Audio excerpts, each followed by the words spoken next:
from St. Louis Public Radio. This is St. Louis on the Air.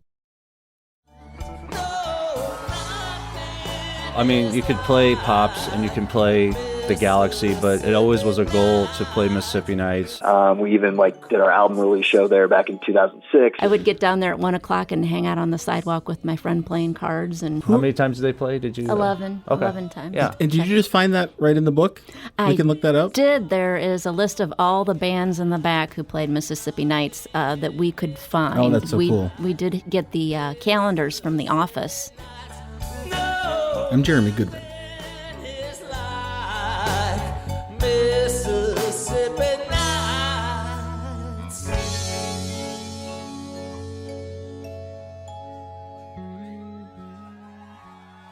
Mississippi Nights was an essential piece of the region's live music scene for 30 years. After opening in 1976, the club could fit about 1,000 people, but it hosted thousands of bands, including some legends who played there early in their careers before getting huge. It's the only place Nirvana ever played in St. Louis, and people still talk about that one. And if you were really on the ball in 1977, you could have seen AC/DC play one of its first U.S. concerts there before they rapidly outgrew the place. Garrett Enloe and Stacy Enloe have written a book about the legendary club. It's packed with photos, archival stuff like ticket stubs, vintage ads, and lots of memories. Joining me in studio to talk about Mississippi Nights, a history of the music club in St. Louis, are its authors, Garrett Enloe and Stacy Enloe. Garrett and Stacy, welcome to the program. Hello. Thank you. Thanks for having us. So does your history with the club precede your history with each other? When did you first go to a show there? Yes, it does. My first show was in 1989 there, and we met in 1994. Yep. So at a different club, right? At a different venue. We met at the American Theater. I like to say we met on the sidewalk. Very romantic. Do you have vivid memories, Garrett, from attending shows there? Mississippi Nights? Yeah. I saw Fight there with Rob Halford. Rob Halford's now in the Rock and Roll Hall of Fame. Mostly heavy metal stuff, but lots of good times at Mississippi Nights.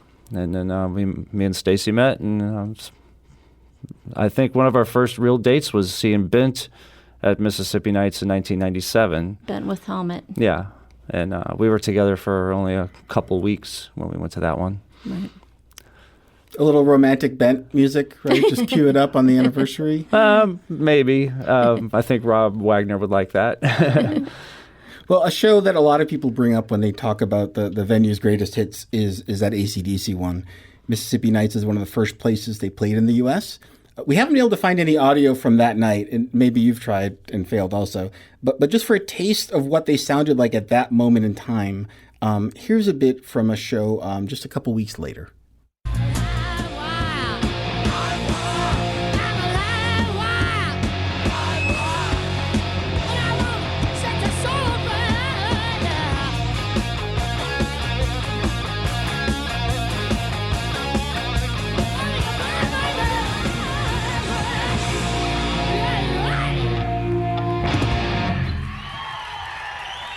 And again, a different crowd, but gives you a sense of the size of crowd that might have been there. Have you talked to anyone who was at that show? Yeah, the person that we interviewed for the book was at the show, and in other books they talk about the Mississippi Nights show, but in our book, since we had somebody with their own eyes see the show, there was a little fight after the show, so we got that in our book correctly compared to the other AC/DC books that talk about setting the record straight about the post AC/DC fight. Yeah, there was a little fight. Right. What happened, Stacey? Little Angus Young managed to drop a security guard after they were trying to shoo the ladies out at the end of the night. Yeah. So we're really proud that we have the story correct in our book. What did people not understand about that for years? Well, they think more happened than actually happened. Just like the Nirvana story, there was issues at that show too, and we got it correct. So I'm very, very happy about that. And before, when AC/DC was loading in, the band was running into the walls, and the owner had to tell them to relax because we just opened the place, and that's new paint and stuff like that. And we were happy to be able to talk to the owner before he passed away. So we got a lot of good information about the first version of the club. Right, from Steve Dugelbice Yeah. and Tom Duffy, the other co-owner at the time. And a couple musical generations later, Nirvana's one St. Louis show during that band's short time was here. And what do people remember from that show, and what do people misremember from that show? Well, the story that Dave Grohl was saying was there was a full-blown riot, but when we spoke to people who attended the show, there was no riot, and Kurt Cobain kind of kept everybody relaxed. Everybody did get on the stage towards the end of the show, but it wasn't as dramatic as how everybody had said it was. Right. Kurt had gotten upset at the security. They weren't treating the patrons real well. They were jumping up on the stage and whatnot. They were getting a little rough with them. And when one of them managed to unplug his equipment when he was up there, he got really mad. Oh. And that's when they invited everybody up onto the stage as a protest. And it started to get a little bit out of hand, but then Chris Novoselic came out and calmed everybody down and got the band back out to play again. So it was funny, too, because the owner saw what was going on, and he locked himself in the office so that he wouldn't have to interfere with, I think he was watching the money is what he told me. Right. He locked himself in a room with the money? Yes. Is this a everyday life, running a club like Mississippi Nights? Maybe not every day, but once in a while things get a little out of hand. That's where we went with the book. We want everybody comes up to me and wants to open up a club, and I'm like, well, this is some of the problems you're going to have. There's a story about the club getting sued for $1, and so who sued the club for $1? It was the Roxy Music concert in 1979. Right. It was originally supposed to be at the Kiel Auditorium, and it got switched venues at the last minute because it didn't sell so well. Ooh. So they moved it to Mississippi Nights, which held 600 people at that time. And Mississippi Nights was not an underage club at that time for most shows because it was so small. And one of the ladies that was supposed to go got really upset that she couldn't see Roxy Music. So her dad was a lawyer, and they decided to sue. They sued him for $1. And it was in the Post-Dispatch. I'm sure Contemporary doesn't remember that. But I just thought that was kind of funny. So we included things like that so you can get an idea what it's like to have a club. It's not all fun. Yeah. So. Well, yeah, let's keep it real because a lot of people develop maybe a sentimental memory of a departed rock club when on a given night back in the day, maybe your feet were sticking to the floor. There was a weird smell. Maybe just putting all this history aside, just going to a show there on a given night, how was it as a venue? What was it like? You kind of had to behave yourself at Mississippi Nights. Oh. And I think it had to do with the security. If we were going to Club 367 or something, it was kind of like you could keep your hair down. But I thought Mississippi Nights had more class than the rest of them. That when I talked to Rich Frame, he's like, we had class. So I think it did. I mean, didn't you feel that way when you were going there? I did. The sound quality was just so great in there, and being real close to the bands was one of the most amazing things because you could get right up in front, which is what I usually did. That was your there spot early. Down on the floor? Yes, and I'm 5 foot, so I needed to be able to see. Yeah. So I would get down there at 1 o'clock and hang out on the sidewalk with my friend playing cards, and that's how I met her. When I met her, she brought cards. I think I had a little radio, so it was perfect. Waiting around pre-show? Waiting to get in. This is before cell phones, young people. Something I learned from the book was it was known for good sightlines, though. Is that right, Stacy? Yes, you could see really well just about anywhere you were in the club. And there was an architectural feature that contributed to that, the floor. That's why the Gwar story's in there. Gwar is a band that has fake blood and things like that. So when they're using the fake blood, it drains out of the club. And then I kind of connected that with the fact that it was a slaughterhouse in the 1800s, and that was draining blood. I thought that was interesting. So that's why I had a very hard time trying to word that. Right, the blood would flow right out the back door. And that's why the floors were the way they were. But it worked perfectly. So at an angle, was that the idea? Yep. Right. So it worked perfectly for seeing a concert, and that's. So a slaughterhouse is a good candidate for reuse as a rock club or a music club. I don't know, I guess. Well, I know bowling alleys are not good, and that happens for some reason. I've been to a couple clubs that are converted bowling alleys, and that's kind of the opposite of what you want in terms of sightlines. Club 367 used to be a movie theater, so that worked real well. But yeah, bowling alleys, that's Yeah, I don't know. I could see how that wouldn't work. Yeah, well, we asked listeners to call in with some stories they might have for Mississippi Nights. And we heard from Chris Ryan, a listener, and he had different experiences there. Here's what he remembers. I started seeing shows there in like the early 2000s before I could drive. My friends and our parents would like drop us off in front. We'd wait in line outside all day to get the closest spot. And, sometimes we'd stay at the hotel across the street. It was just always a super fun time when we would go. But eventually my high school band at the time, we started playing shows there regularly, and it was like a dream come true for all of us. We even did our album release show there back in 2006, and we were super young. So back then we just learned a lot about performing and promoting concerts and all that stuff. And I can really say that I had Mississippi Nights to thank for a lot of that.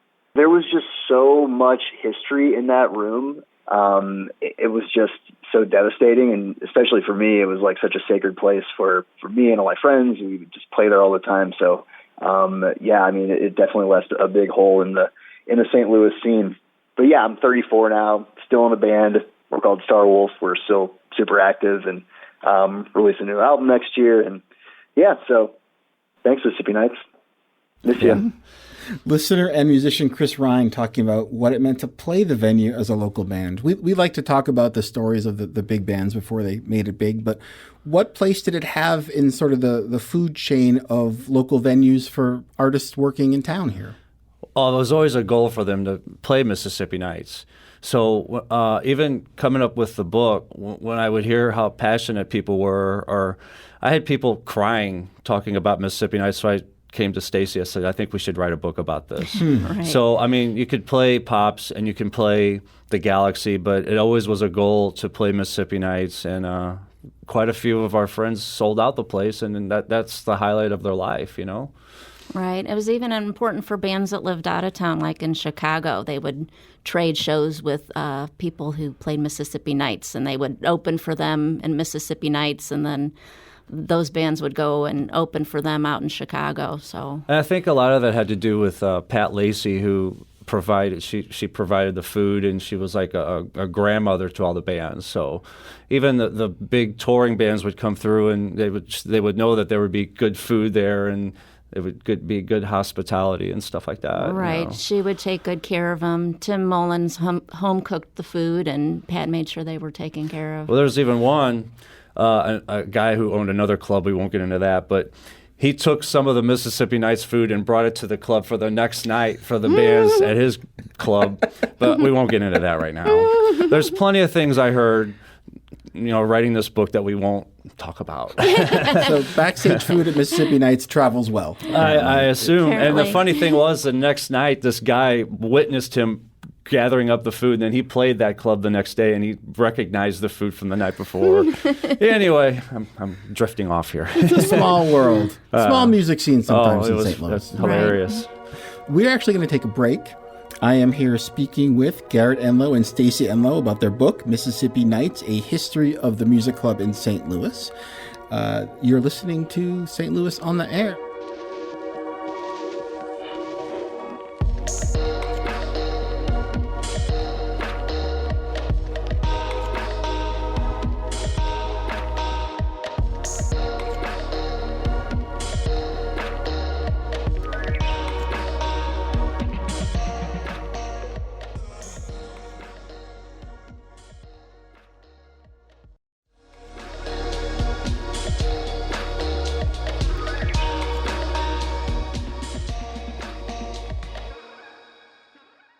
Welcome back to St. Louis on the Air on St. Louis Public Radio. I'm Jeremy Goodwin. I am here with the authors of a really fun book about the club Mississippi Nights, Garrett Enloe and Stacy Enloe. And a band that fits in the category of local group and band that got a really big profile is Uncle Tupelo, fronted, of course, by Jay Farrar and Jeff Tweedy. There's lots of video of theirs circulates online. Some video from a show at Mississippi Nights in April 1994 is out there. And here's a little bit of it. This is Uncle Tupelo at Mississippi Nights playing New Madrid. For her, that's enough.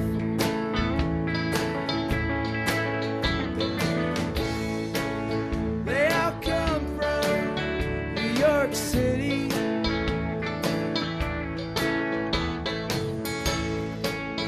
And they woke me up at dawn.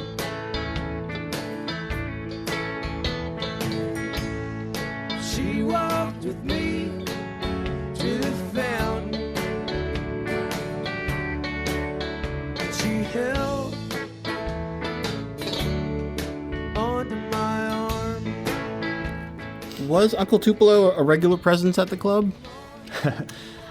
Yes, they were. They weren't as regular as some other bands, but they played there quite a few times. I think it might have been about 10. Did you notice the flyer in the book with Uncle Tupelo? We have Napalm Death and Uncle Tupelo on the same page. And Was that the same bill? You can't be further apart. It was the same year they played there. Okay. You know. Actually, I'm not too familiar with them since I am a heavy metal guy. Okay. But we are. They did make it big on the scene. No? How many times did they play? Did you? 11. Okay. 11 times. Yeah. And did you just find that right in the book? We can look that up? There is a list of all the bands in the back who played Mississippi Nights that we could find. Oh, that's so cool. We did get the calendars from the office that listed all the bands when they played. So. And if you're wondering, that took us 7 months to do that. To create that index. The Right. list in the back. This is stuff nobody was going to do if you didn't do it seems like. There's a few things in the book that I don't think's ever been done in a rock and roll book, and that's to have the list of all the bands, and we have the employees, and Right. and some other things. But the employees were the hardest ones because there's employees on there that we just have their first name and there's no last name, so we tried our best. Spike, doorman, right? Just regular old. I think there's Donna with no last name. But We decided to keep them in anyway because everybody that worked there was so important to give us the experience that they provided at Mississippi Nights. It sounds like just so many memories will be jogged for folks who've been there. yeah, it's really cool. But learning the history, I was not in the area in time to catch that venue. I had heard of it. I know my favorite band, Fish, played there in the very early Yes. 90s. But looking through the book, it's just so inviting. It's so lively, and you Thank you. put together something that's very user friendly. Thank The you. thing about Fish and Dave Matthews, if you want to kind of tackle that genre, when they play there, it was $5. And you look at Fish now, and I mean, they have festivals on weekends where 60,000 people show up. So it's incredible, Right, and we think the book appeals to anybody who loves music, not just anybody who went to Mississippi Nights. So, And we're talking a lot about rock bands, but the club had an eclectic round of offerings, right? very eclectic. They had country and jazz and the ska. Yeah. One group that Rich Frame artist that he turned on was Johnny Cash. Right, when he did the Hurt song around 2001, 2000, like that. His interpretation of the Nine Inch Nails song, yeah. Rich Frame just said it would have cost too much money, but he regrets not having him there. But Right. Merle Haggard came through, and yeah, it was everybody. I think on one page we got a picture of Suicidal Tendencies and Katie Lane, which is another very far apart. Right, and Rich said that they think they did every genre except for opera. Opera. And they had stand-up comedy there, so yeah. So given that range of styles, are there bands who became associated with the club that you thought of as like that's their home base? Well, I know there's lots of artists that really love the place, like George Thorogood loved it. And who else can you think of? As far as national bands, Red Hot Chili Peppers, Reverend Horton Heat, and of local artists, of course, the biggest one is probably The Urge. They played there over 100 times. Over 100 times? Yeah. Yes. So that's also in that category of local band who made good. right? Right. Yeah. Well, we have a little piece of that. Let's listen to this. Is The Urge performing "She Don't Care" back in 1993. We might have to pause for another in-studio dance break, like in the first segment. I'm ready.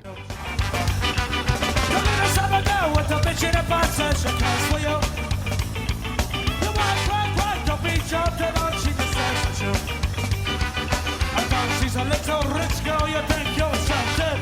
Oh, but a man caught you with this little girl. Where have you arrested? Boom.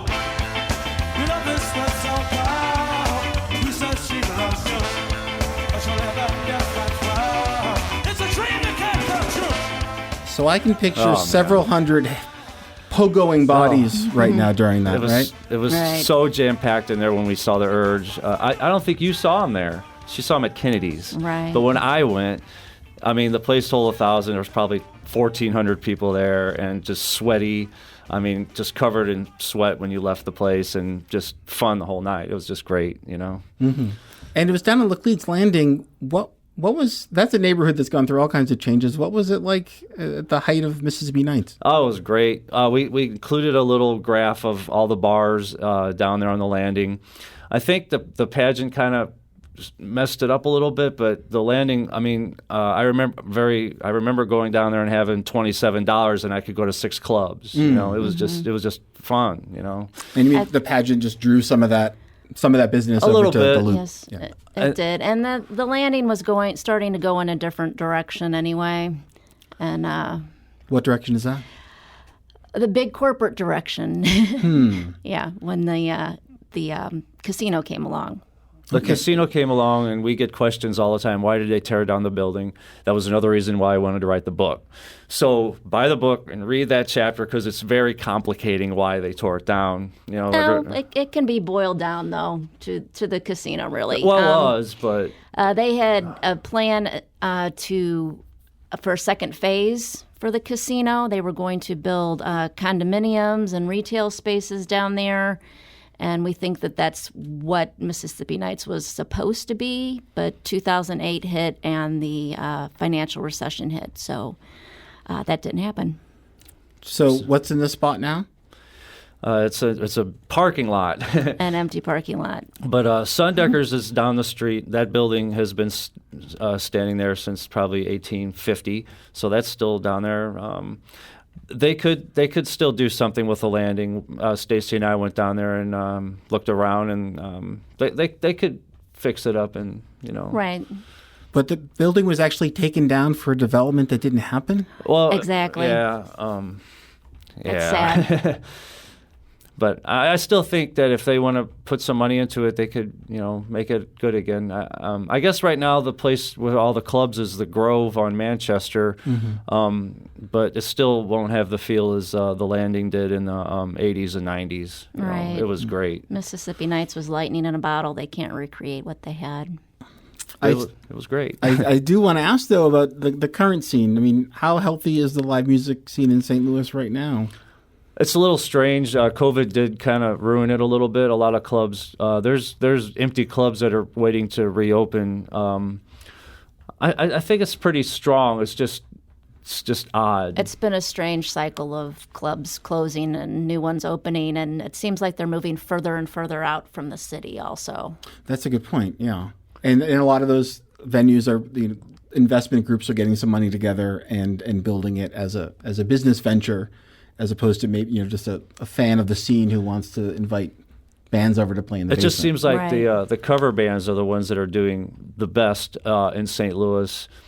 It's just it's a different atmosphere, and even national touring acts aren't touring as much anymore. Yeah. So as you know, Mississippi Nights would have a show every single day. You know, places like the Pageant are lucky to have, you know, maybe 2 or 3 a week at this point, I guess. Right. And a lot of this was also the era of the like 4 or 5 band bill too, right? Right. In the there would be 80s more, and there were, 90s. you know, 3 or like Alice in Chains would be with Extreme. You don't kind of see that too much anymore. Right. That rider must have had a lot of hair care products. Yeah, it was great, and we're happy with the book and very proud. And it is, you know, people are having memories, and it's all positive. Right. We're getting a lot of wonderful feedback. I did make one mistake. There was a band called Big Fun that played there, 400 times? Over 400 and, times. And the bass player I forgot to add in the book, and I feel awful about that. His name is Kim McKinney, and we love him. We made a couple other mistakes in the book, but I really feel bad about that because he's such a great guy. The band had so much turnover, we forgot to include him. He was one of the long-standing members. So we love you, Kim, and I want to send you flowers. Okay. Well, one last thing. What makes a good venue? What as concert goers yourself, what are you looking for? What makes it click for you? That's tough because I'm a heavy metal guy, and sometimes the worst venues are my favorite. But sound quality is really important, and that feeling that you get, the connectedness with the band and the rest of the audience, which is often lacking in some of the venues we have now. I'm going to one I've never been to tonight. I'm going to the Factory. Okay. And then I'll give you my review on that. People tell me it's just a larger pageant, so we'll see. So, how long do we have to wait for that book? For the what? For that book. People want me to write another book, and I say, well, if you want to write a creepy crawl book, I will help you, but I am not writing another venue book. I have all the creepy crawl stuff, so if you want to contact me, I have everything, but I'm not going to write it. Okay. There. This one's just been out for a week now, so we're taking it one Savor step it. at a time. I've been asked that like 6 times. Yes. We'll see. This has been terrific. We're talking with Garrett Enloe and Stacy Enloe. The book is one. I have it here, but let's hear it from the author. Mississippi Nights. A history of the music club in St. Louis. And one more little tidbit as we go out here. They Might Be Giants. Yeah, they played created a song about this venue, Mississippi Nights. So let's hear a little of that as we cruise into the sunset here. You're listening to St. Louis on the Air on St. Louis Public Radio. I've been to Cicero's, to Pops,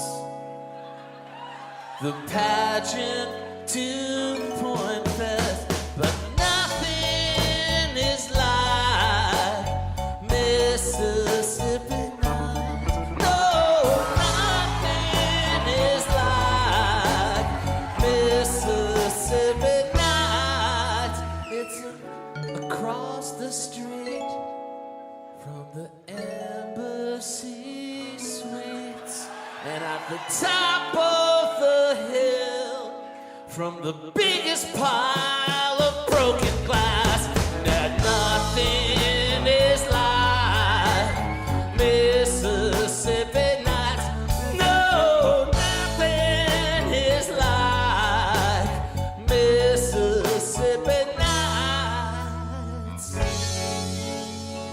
Today's episode was produced by Alex Hoyer, with audio engineering and podcast design by Aaron Dorr. Our production intern is Avery Rogers. Our executive producer is Alex. St. Louis on the Air is a production of St. Louis Public Radio. Understanding starts here. Our podcast proudly supports St. Louis artists by using music from Life Creative Group. Do you find yourself regularly listening to episodes of St. Louis on the Air? Suggest us to a friend you think might enjoy our conversations, and leave us a review and rating on Apple Podcasts on the App Store. It's the simplest way to help people discover our show. Thank you. St. Louis Public Radio is a member-supported service of the University of Missouri St. Louis.